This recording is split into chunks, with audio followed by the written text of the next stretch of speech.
Namaste. On behalf of Radha Krishna Astro Services YouTube videos, I'm really excited to be in front of you presenting this video. Until our last class, what have we seen? We have talked about Vedic astrology and the 9 planets that we consider for Vedic astrology. In this video, I would like to clarify why we consider Uranus or Neptune. Under what circumstances do we really need to consider Uranus or Neptune in the eye of Vedic astrology? So we talked about Sun, Moon, Mars, Mercury, Jupiter, Venus, Saturn, and we also talked about the ascending and the descending nodes, also known as Rahu and Ketu respectively, right? And we may ask, like, this universe has got millions of planets and there are so many other smaller entities out there in the outer space. Do we really need to consider only these 9 entities in the Vedic astrology? Why don't we study the impact of Uranus or Neptune? You may ask me that question. That's a very beautiful question. I accept that. But what are we doing here? We are studying an individual horoscope.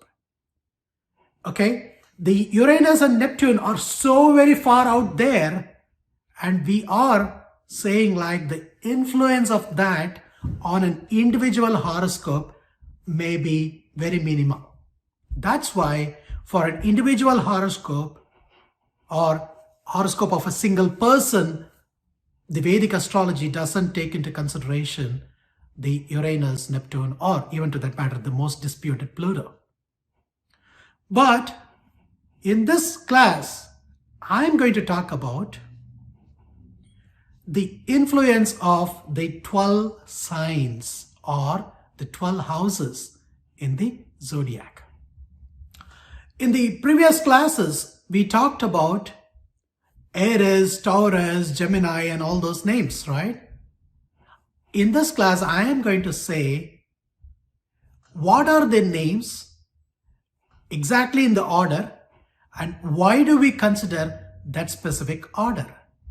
Okay, the very first and foremost of the astrological signs, whether you are considering the Western astrology or the Vedic astrology, the very first sign is Aries. In Sanskrit based languages, Aries is considered Mesha, Mesh. Okay.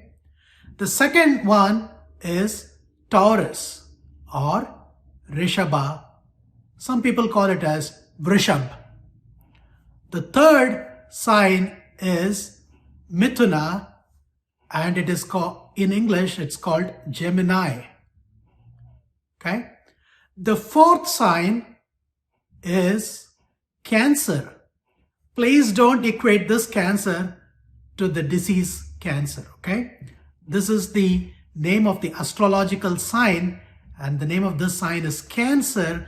The Sanskrit or Indian equivalent for Cancer is Katak or Katakam.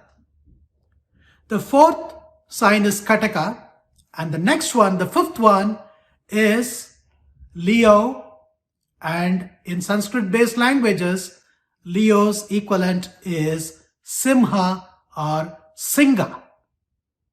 Okay, I am from Indian origin and I've got friends from across many countries from the world.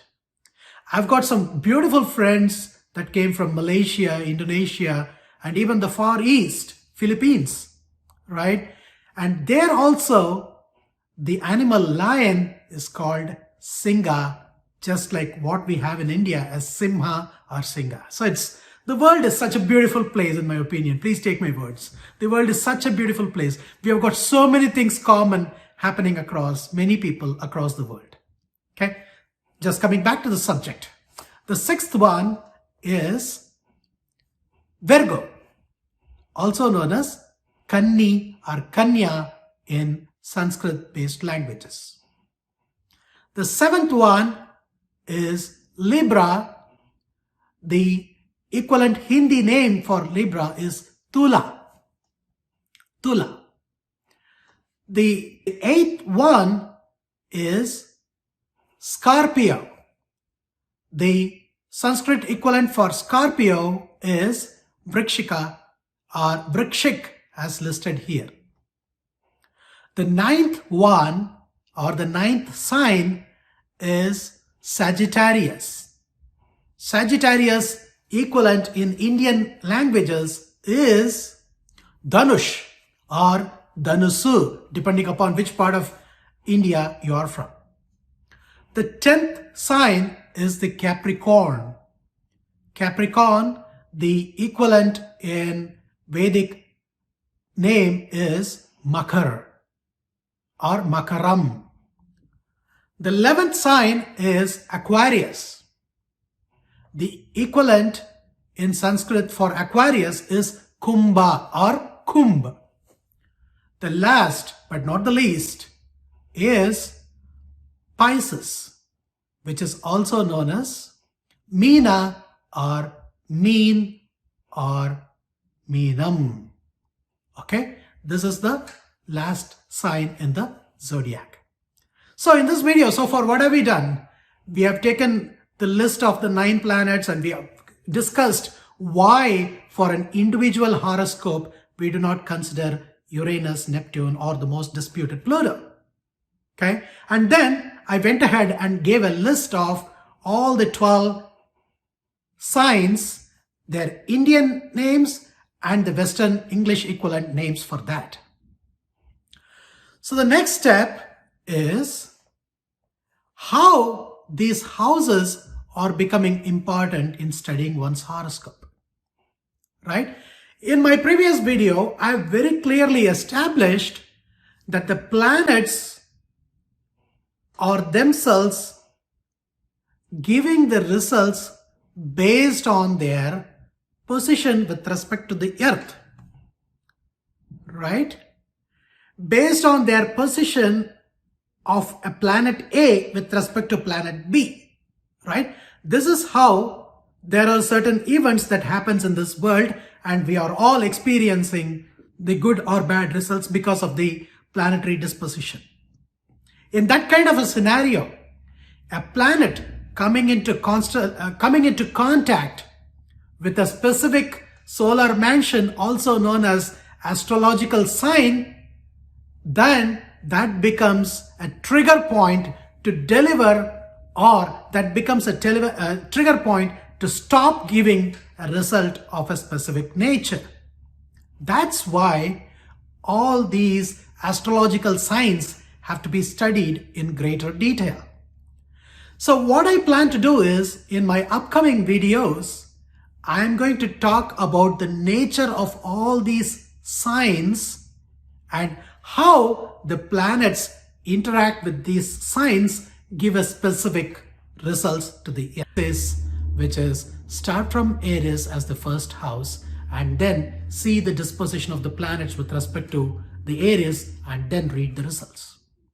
Okay, I hope this video had enough information packed to get you to a right understanding of the deeper concepts of Vedic astrology, and this is definitely going to get furthermore embellished in my upcoming videos.